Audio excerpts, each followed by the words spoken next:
Hi everyone, Stepan here. Today I'm going to talk about something I've been meaning to record the video about for a long time and that people have been asking me for years. So first, a bit of background. I've been playing chess for 9 years. I played my first game in 2016 and then shortly after that I began studying chess, if you could call it that. I got serious about improvement maybe half a year later, although I was in no position to devote a lot of time to chess. In 2018 or 2019 actually, I started devoting a lot more time to chess and I had some success. My rating went up to 1900 and then a few years later I crossed 2000. But my study it wasn't well structured, I didn't know what I was doing, and I was focusing on the wrong things and I didn't get the desired results. So today I'm going to talk about how to study chess and what I would do if I were starting all over again, and actually what I'm doing now, what I think is way more efficient than what I've been doing for almost 9 years. Now, I've had a lot of experience coaching for the last 7 years as well, so I had an insight into how average adult improvers learn chess. As a small disclaimer, this video really does not apply to kids. If you're 10 or 11 or 12, just play tournaments and you're going to get better. But for us who need structured training and who have to invest a lot of time to improve, I think this may be helpful. Now, as an underlying theme of this video, I'm going to recommend one way to learn chess that covers all 5 sections of the game you can see on the screen. But to make things easier, I'm going to explain all 5 of these, starting with openings and then ending with strategy. As you can see, they are divided by whether they are, or if their studying is finite or infinite. And I think that's very important, both from a psychological perspective and in regard to time. The next thing I want to say is everything I'm going to recommend can be done for 0 money. People often ask me, how much do you spend on chess? How much should I spend on chess? Should I invest in this or that? You shouldn't. If you want to study chess, you can do it for free. You can. There's absolutely no reason to invest any money. So let's start. Firstly, there are 2 finite segments of the game that you simply need to get out of the way. People often ask me, well, why do you focus so much on openings? Why do you study openings all the time? I don't. And the proof's in my games. I often get out of book very early. The fact that I've recorded many videos on YouTube doesn't make me an expert on those openings, not by a long run. So I don't focus on openings. What I do is, during tournaments, I prepare for games and I study specific variations, and I can safely say that the majority of my knowledge comes from game preparation. So openings are something you need to get out of the way. I think that whether you play the Italian or the Spanish or the whatever d4 or c4 or knight f3 or the Nimzo Larsen, it doesn't matter. You need to choose a repertoire. You need to decide what you're going to play. You need to stick to that, and in time you're going to gain enough experience. Of course, what I'm talking about here is tournament chess. So you need to get your repertoire up to a level where you don't blunder in the opening. Now, of course, that depends on your level of play. If you're 800, then whether you know 5 or 20 moves of theory, you're likely going to lose to an experienced player. So depending on your current strength, just choose a repertoire and get it up to a point where you can get out of the opening without losing. I think that's a great starting point. And what I like to tell my students is you need to be ready for everything your opponent could play.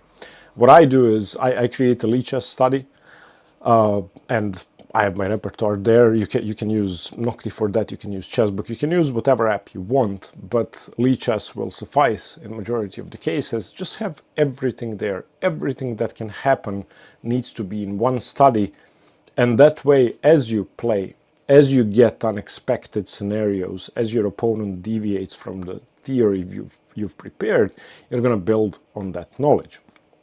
Now, of course, you can use additional resources that are going to help speed things up, such as Nocti. When it comes to openings, as I said, they are finite, but it helps to have additional resources to make this finite study easier. So I like to use Nocti to create repertoires and to play them out against Nocti. So as you can see here, I don't even know how many, probably 30 different repertoires. So you import what you plan to play. Let's say my anti-King's Gambit repertoire, and you play it out against Nocti. Select the difficulty, select which side you'd like to play, and that way you gain practical experience instead of just learning theoretical lines. Once again, you don't have to do this, but it helps a lot. If you want to visit Nocti, follow the link in the description and use the code Hanging Pawns to get a 64% discount. Okay, so once you're done with your repertoire, I would recommend that during tournaments you revisit it. If you see that you have black against a guy who constantly plays the English, then of course you go over some lines, you go over your opponent's games, and you prepare something specific. That's going to be more useful than just, learning repertoire by heart. That's, in my opinion, a waste of time. Now, the second portion, or the second segment of chess is endgames. I've divided them into theoretical and complex endgames, or endgame strategy, whatever you want to call it. Same as openings, theoretical endgames are finite. So get any book. It doesn't even have to be a book. You can literally use Wikipedia or free YouTube videos and go over the basics. You need to know the opposition, triangulation, the role of the square, you need to know the Lucina, the Philidor, you need to know how to mate with bishop and knight, you need to know some 30 or 40 basic endgames, mostly rook endgames, and you're good. You learn those, you're good. You can do that in a week. So openings and theoretical endgames, when you're devoting time to chess, you can do them and be done. Imagine you're in school or in the university, and one thing you have to do is write a paper on something that's finite. You can do that, and then you have 4 exams to study for. That's infinite. You can study for years and then take the exam. So what I like to do is get the paper out of the way, then I'm done with that. It's done. Now I can devote my time to study.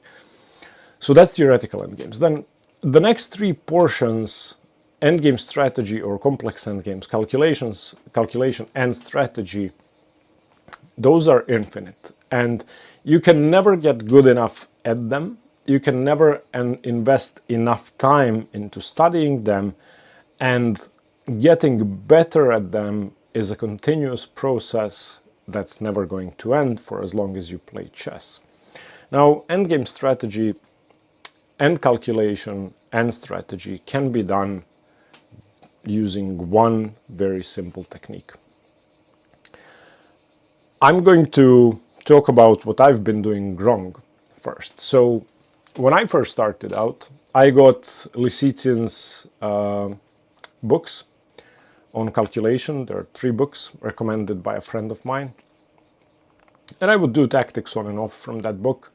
I would, watch YouTube videos. I got Shereshevsky's endgame strategy. I went through a bit of that.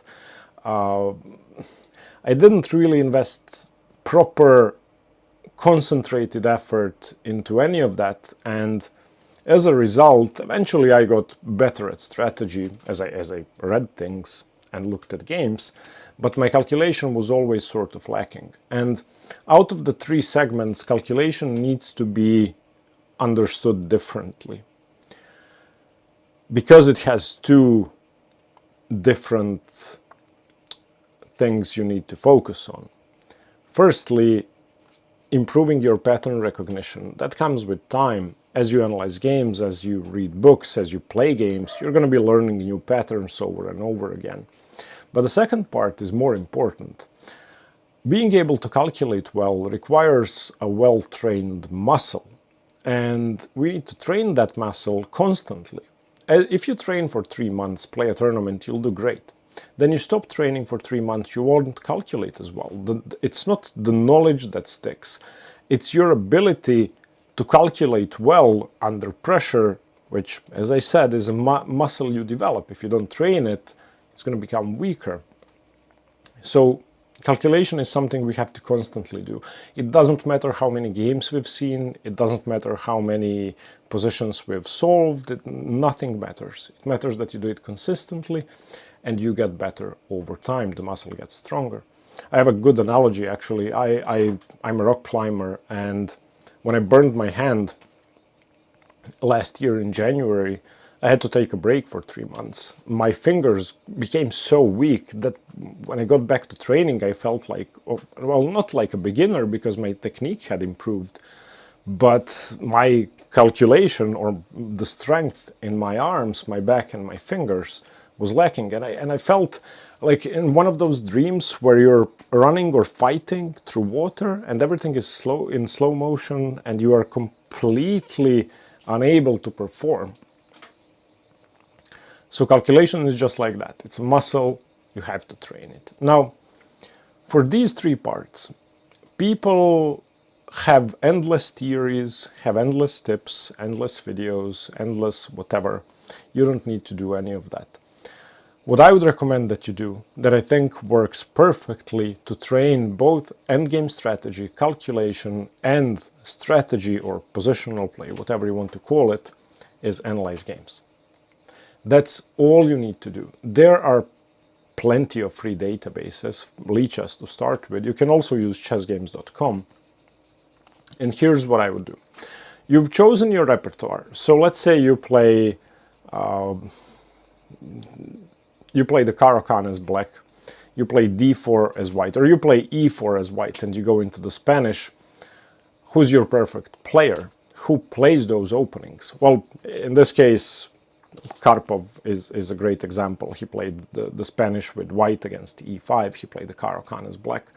So take a book of annotated games. This is Karpov's Selected Games, a great book. It's pretty old, late 70s, but it's good. There are some mistakes in the analysis, but it's going to suffice for our level. And what you do is, you don't read the annotations for the game. You get the raw PGN of the game from wherever, chessgames.com or Lichess or Chessbase, and you analyze the game on your own, playing for Karpov. So you model yourself after a player who plays your repertoire.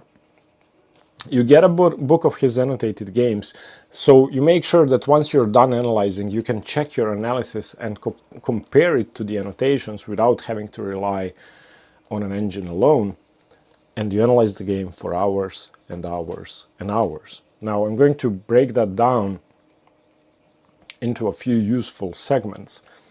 Firstly, you don't move the pieces when analyzing. You recreate tournament conditions. You do it over a real board. You guess the move for your side. So let's say let's just put some position on the board.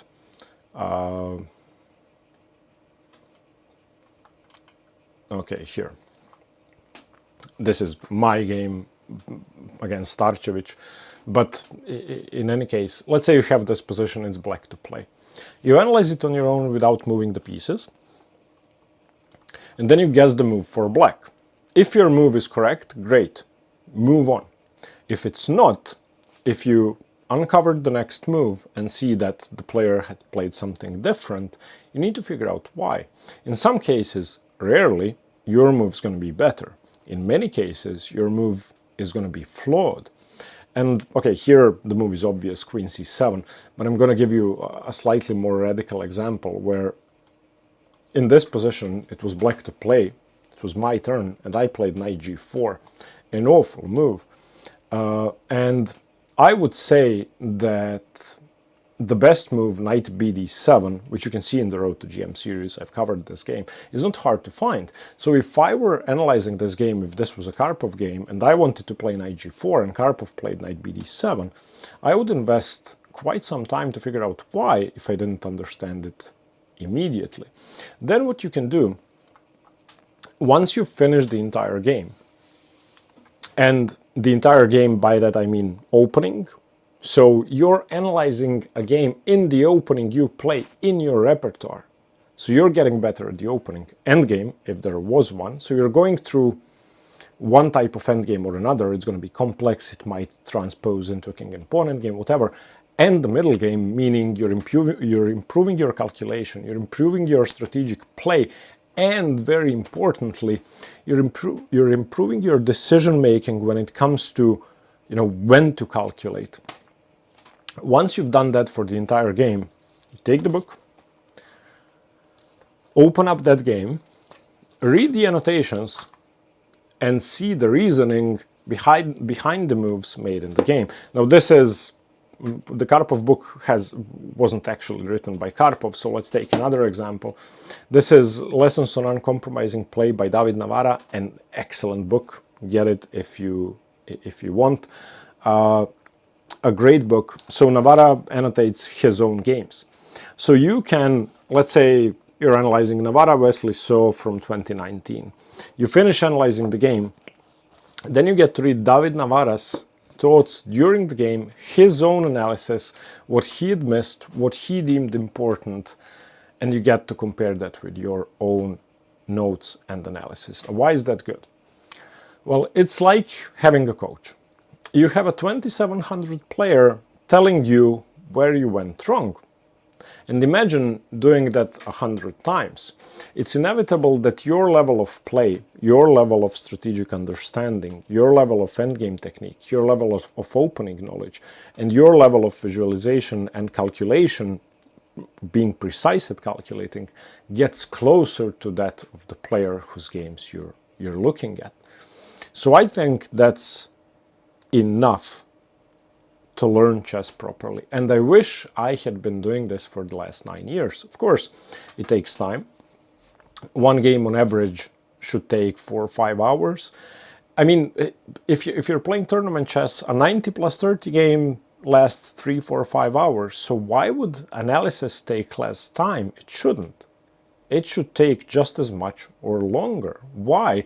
Because, well, we can focus, we're not in time trouble, maybe we have time to explore additional possibilities, maybe we were stuck in some positions. I was analyzing some games where I had no idea what to do and I would spend an hour on one position.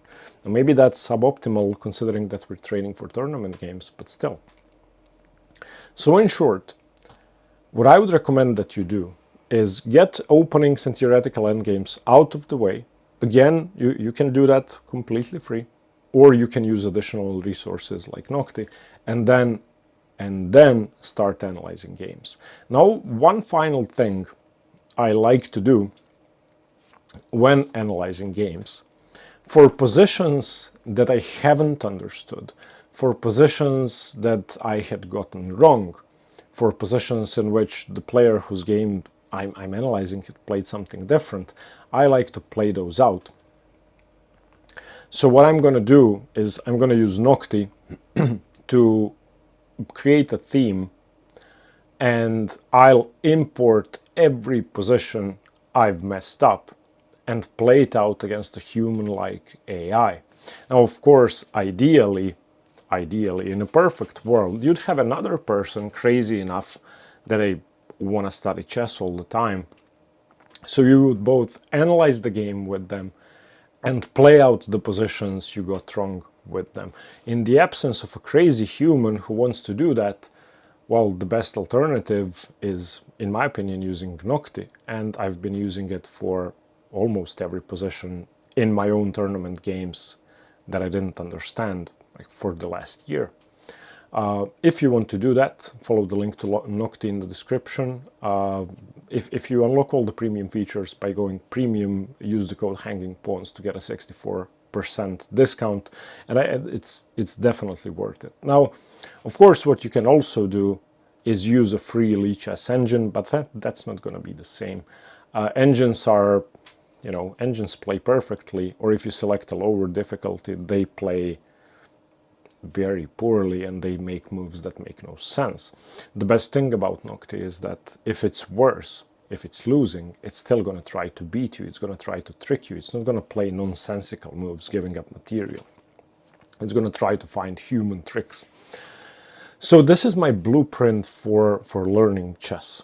Get games in the repertoire you play. Literally go to chessgames.com, select, Caro-Kann, Black Wins, select one player who has a bunch of games in the opening or whatever opening you want to learn.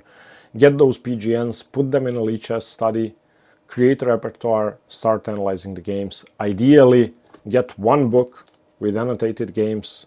I mean, you could take Shirov's Fire on Board or Talbot Finnick, whichever player you like, so you can check the analysis and compare it to the player's annotations. I hope this helps.